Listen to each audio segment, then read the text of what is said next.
Hi friends, എല്ലാവർക്കും ഷീബാസ് കിച്ചണിലേക്ക് സ്വാഗതം. ഞാനിന്ന് വന്നിട്ടുള്ളത് റവ കൊണ്ട് വളരെ ഈസിയായിട്ട് തയ്യാറാക്കിയെടുക്കാൻ പറ്റിയ നല്ലൊരു പലഹാരത്തിൻ്റെ റെസിപ്പിയുമായിട്ടാണ്. ഇത് നമുക്ക് വീട്ടിലുള്ള വളരെ കുറഞ്ഞ ചേരുവകൾ കൊണ്ട് തന്നെ നമുക്ക് തയ്യാറാക്കിയെടുക്കാൻ പറ്റും. എല്ലാവരും ഒന്ന് ട്രൈ ചെയ്ത് നോക്കണം.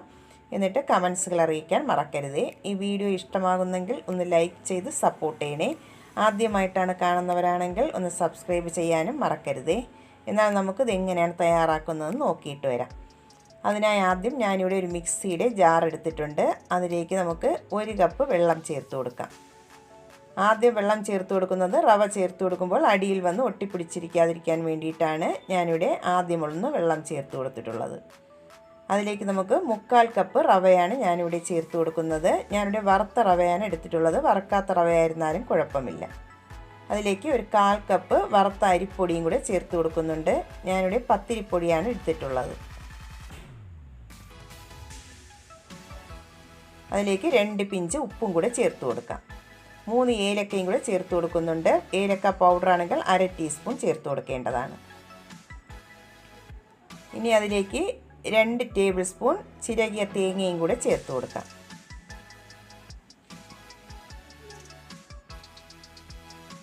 ഇനി നമുക്ക് 2 ടേബിൾ സ്പൂൺ ചോറും കൂടെ ചേർത്ത് കൊടുക്കാം.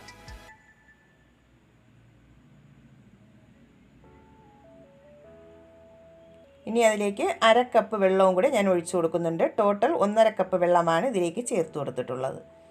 എന്നിട്ട് അടച്ച് വെച്ച് നല്ല ഫൈനായിട്ട് ഇനി ഒന്ന് അരച്ചെടുക്കണം.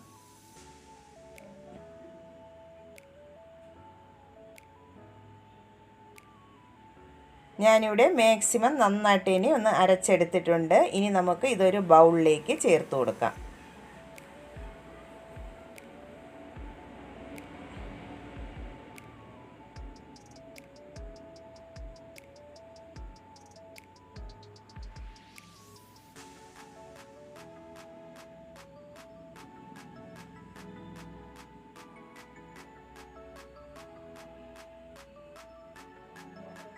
ഇപ്പോൾ ബാറ്റർ ഈ തിക്നെസ്സിലാണ് ഇരിക്കുന്നത്. കുറച്ചൊന്ന് കട്ടിയായിട്ടാണ് ഇരിക്കുന്നത്. ഇനി നമുക്കിതിലേക്ക് ശർക്കരപ്പാനിയും കൂടെ ചേർത്ത് കൊടുക്കേണ്ടതുണ്ട്.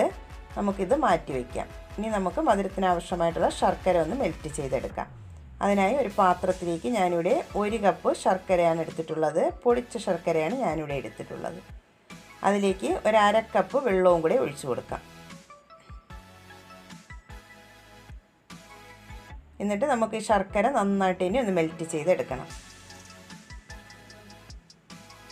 ശർക്കര ഒരു നൂൽ പാകമൊന്നും ആവേണ്ട ആവശ്യമില്ല. നന്നായിട്ട് തിളച്ച് ഒന്ന് മെൽറ്റായി കിട്ടിയാൽ മതിയാവും. ശർക്കരയെല്ലാം നന്നായിട്ട് തന്നെ ഇവിടെ മെൽറ്റായി വന്നിട്ടുണ്ട്. നമുക്കിനി ഈ ചൂടോട് കൂടി തന്നെ നേരത്തെ റെഡിയാക്കി വെച്ചിട്ടുള്ള ബാറ്ററിലേക്ക് ഇത് ഒഴിച്ചു കൊടുക്കാം.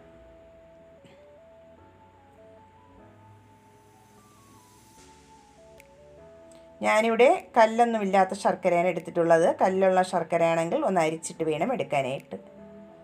നന്നായിട്ട് ഉടനെ തന്നെ ഒന്ന് മിക്സ് ചെയ്ത് കൊടുക്കണം. അല്ലെങ്കിൽ ഇത് കട്ട പിടിക്കാൻ ചാൻസ് ഉണ്ട്. അതുകൊണ്ട് ഉടനെ ഒന്ന് മിക്സ് ചെയ്തെടുക്കാം.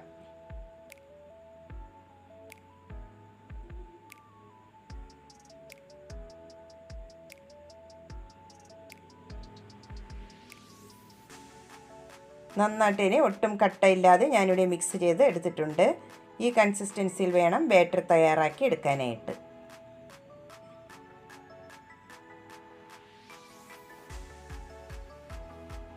ഇനി അതിലേക്ക് കുറച്ച് തേങ്ങ ഒന്ന് നെയ്യിലൊന്ന് വറുത്തെടുത്തിട്ടുള്ളതാണ്. കുറച്ച് ഞാൻ മാറ്റി വെച്ചിട്ടുണ്ട്. ഗാർണിഷിങ്ങിനായിട്ട് കുറച്ച് ഇതിലേക്ക് നമുക്ക് ചേർത്ത് കൊടുക്കാം. ഇതിൻ്റെ കൂടെ നിങ്ങൾക്ക് ചെറിയ ഉള്ളി വേണമെങ്കിൽ ചെറുതായിട്ടൊന്ന് സ്ലൈസ് ചെയ്തതിന് ശേഷം ഇതിൻ്റെ കൂടെ ഒന്ന് റോസ്റ്റ് ചെയ്തെടുക്കാവുന്നതാണ്. ഞാനിവിടെ വെറും തേങ്ങാക്കൊത്ത് മാത്രമേ ചേർത്ത് കൊടുത്തിട്ടുള്ളൂ. എന്നിട്ട് അതും കൂടെ ചേർത്തതിന് ശേഷം നന്നായിട്ടൊന്നും കൂടെ ഒന്ന് മിക്സ് ചെയ്തെടുക്കാം.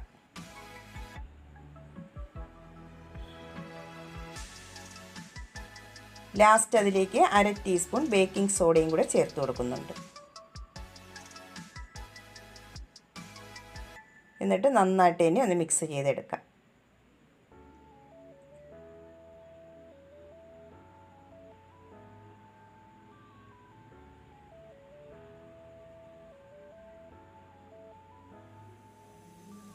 ബാറ്റർ ഇവിടെ റെഡിയാക്കി എടുത്തിട്ടുണ്ട്. നമുക്കിനി ഇതെങ്ങനെയാണ് തയ്യാറാക്കുന്നതെന്ന് നോക്കാം. ഞാനിവിടെ നോൺ സ്റ്റിക്കിലെ ഒരു അപ്പച്ചട്ടിയിലാണ് ഇത് തയ്യാറാക്കിയെടുക്കുന്നത്.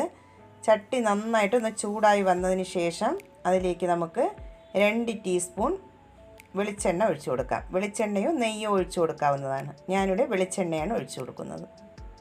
നന്നായിട്ട് ചട്ടി ഒന്ന് ചൂടായി വന്നതിന് ശേഷം വേണം വെളിച്ചെണ്ണ ഒഴിച്ചു കൊടുക്കാനായിട്ട്. എന്നിട്ട് നമുക്ക് റെഡിയാക്കി വെച്ചിട്ടുള്ള മാവ് 1 സ്പൂൺ അതിലേക്ക് ചേർത്ത് കൊടുക്കാം.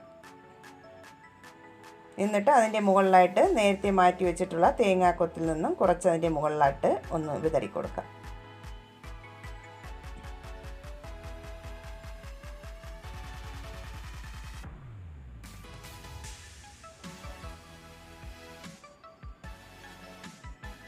ഇനി നമുക്ക് ലോ ഫ്ലെയിമിൽ വെച്ചിട്ട് വേണം ഇതൊന്ന് കുക്ക് ചെയ്തെടുക്കാനായിട്ട്. നമുക്കിനി ഇത് അടച്ച് വയ്ക്കാം. അടച്ച് വെച്ച് 2 മിനിറ്റ് ഒന്ന് കുക്ക് ചെയ്തെടുക്കാം. 2 മിനിറ്റ് ആയിട്ടുണ്ട്. നമുക്ക് അടപ്പൊന്ന് തുറന്ന് നോക്കാം. നന്നായിട്ട് തന്നെ ഇവിടെ കുക്കായി കിട്ടിയിട്ടുണ്ട്. ഇനി നമുക്ക് ഇതൊരു പ്ലേറ്റിലേക്ക് മാറ്റി കൊടുക്കാം.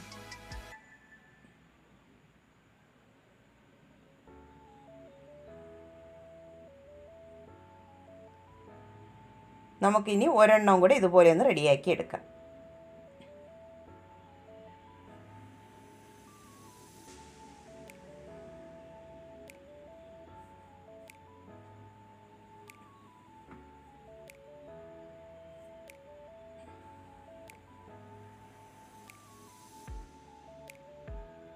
രണ്ടാമത്തതും ഇവിടെ കുക്കായി വന്നിട്ടുണ്ട്. അത് നമുക്ക് പ്ലേറ്റിലേക്ക് മാറ്റി കൊടുക്കാം.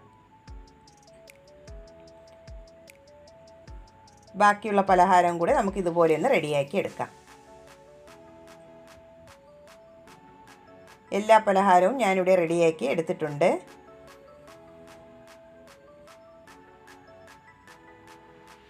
നമുക്ക് ഇതിൽ നിന്നും ഒരെണ്ണം ഒന്ന് കട്ട് ചെയ്ത് നോക്കാം.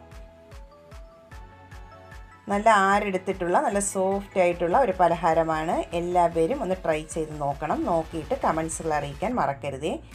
വീഡിയോ ഇഷ്ടമാകുന്നെങ്കിൽ ഒന്ന് ലൈക്ക് ചെയ്ത് സപ്പോർട്ട് ചെയ്യണേ. ആദ്യമായിട്ടാണ് കാണുന്നവരാണെങ്കിൽ ഒന്ന് സബ്സ്ക്രൈബ് ചെയ്യാനും മറക്കരുതേ. അതുപോലെ ഷെയർ ചെയ്യാനും മറക്കരുതേ. എന്നാൽ നമുക്ക് പുതിയൊരു വീഡിയോയുമായി വീണ്ടും കാണാം.